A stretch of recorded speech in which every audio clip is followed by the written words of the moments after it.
Chapter 6. Crazy Horse Mountain. Suddenly, they heard a loud alarm.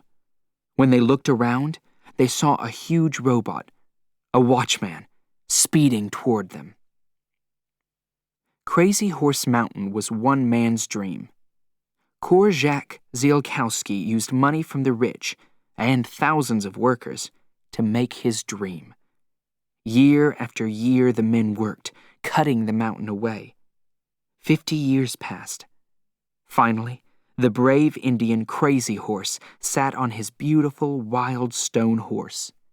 In Custer, South Dakota, the maize car stopped and spoke. "This is the entrance to government land. This car must stop here." Logan and Jessica got out of the car. In the early morning light, they began to walk overland to the mountain. They walked for many kilometers before they came to a large sign. U.S. Government. No entrance. Punishment. Death. They continued. Logan didn't notice the dark shadows above them in the sky. 2 huge metal bird robots flew above, guarding the government land. When they saw the 2 people walking far below, the order "kill" sounded in them. They flew down toward Jessica and Logan. "Be careful!" Jessica screamed at Logan. "Kill!" One of the birds attacked Logan. He fell to the ground and his gun flew out of his hand.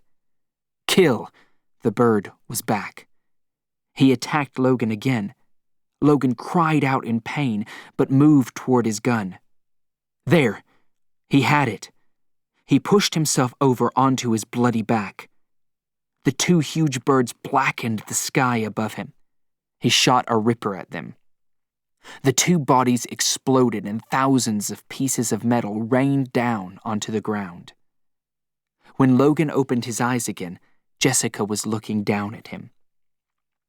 They were by a river. He could hear the water running over the rocks. "You're going to be all right. Rest now. You need rest," Jessica was saying. Logan was badly hurt. He tried to sit up but couldn't. "Jess," he tried to speak. "Have to keep moving. Ballard." "Shh, don't worry. Sleep now." He listened to her soft, sweet voice and the sound of the river. "Sleep now." And he slept. Hours later, they were moving again. Crazy Horse Mountain filled the sky above them. They found an old path and followed it to the entrance to a dark tunnel. The tunnel went down into the mountain. "Are you all right?" asked Jessica. "I can do it," answered Logan. They traveled farther and farther into the darkness. They finally came to a wider part of the tunnel, and there in front of them was a huge computer. The Thinker. Different colored light shone as it did its work. This machine, this huge electronic mind, sent information all around the world. It organized. It brought calm. It was the final result of years of scientific work at colleges in the 1960s. They stood in silence, looking at it. Jessica was the first to speak. "I don't believe this," she said. "I can't believe that we've really found it." "I know," answered Logan, "but we have to continue." They went farther along the tunnel and came to a sign.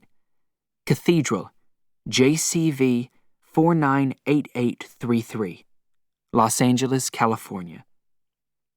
They continued along the tunnel. Suddenly, they heard a loud alarm and looked around.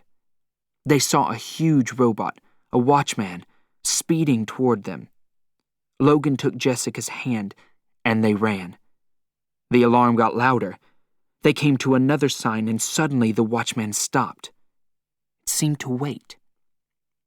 Molly, FJK 1704, Pacific Ocean. The watchman didn't move. Why wasn't it moving? "Of course! Molly!" said Logan. "This is a dead area. For the Watchman, it doesn't exist. Molly and Cathedral are both dead, unvisited areas on the sanctuary line. The next dead area must be our next stop. Let's go." They ran. The Watchman immediately started racing along a different tunnel. It came out just behind them, and then it stopped again. Washington, D.C., LLI 5644, District of Columbia. "Washington, D.C. Of course! Ballard must be there," said Logan. "But that thing won't let us out," said Jessica. "There must be another way," said Logan. He saw a small opening. He could see small stone stairs inside going up. "Over there," he said. He took off one of his shoes and threw it down the tunnel. A light came on in the robot, and it raced after the shoe. The sound of its alarm filled the tunnel. "Run!" shouted Logan. He and Jessica ran toward the small opening. They just got inside before the robot crashed to a stop outside. "Can it get us?" Jessica asked. She was terrified. "Not here. The stairs are dead too." "Where are we going?" "Where the stairs take us. Up." They climbed higher and higher. The space was tight and it got darker. Logan was tired and still in pain. Suddenly, he stopped. Someone was coming down the stairs. Logan hid close to the wall and looked up. As the person came closer, Logan could see a man. It wasn't Ballard.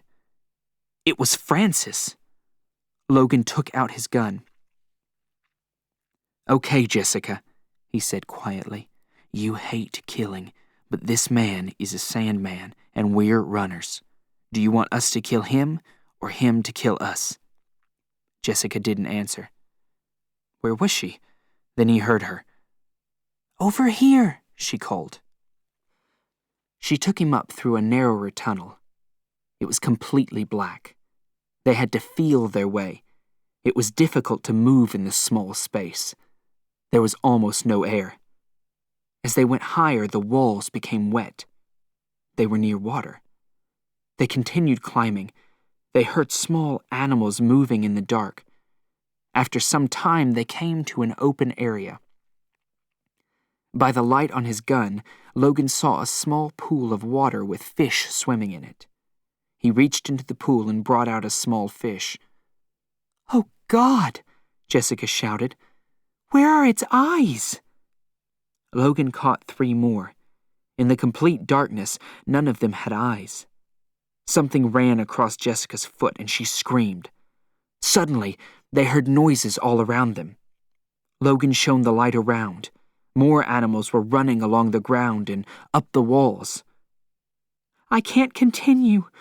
We're going to die," cried Jessica. Logan pushed Jessica out of the space and back into the small tunnels. They continued, up and up. There were cuts on their bodies from pushing through the small spaces. They came to a wider space with another pool of water. Jessica fell against the wall. She had to rest. Logan put his hand in again to catch a fish. "Eyes! This one has eyes!" Logan shouted. "Let's go into the water." They jumped into the water and began to swim up the stream. Finally, they could see light at the top of the tunnel. It filled the tunnel as they got to the opening. And then, they were out, in the bright sunlight and fresh, clean air.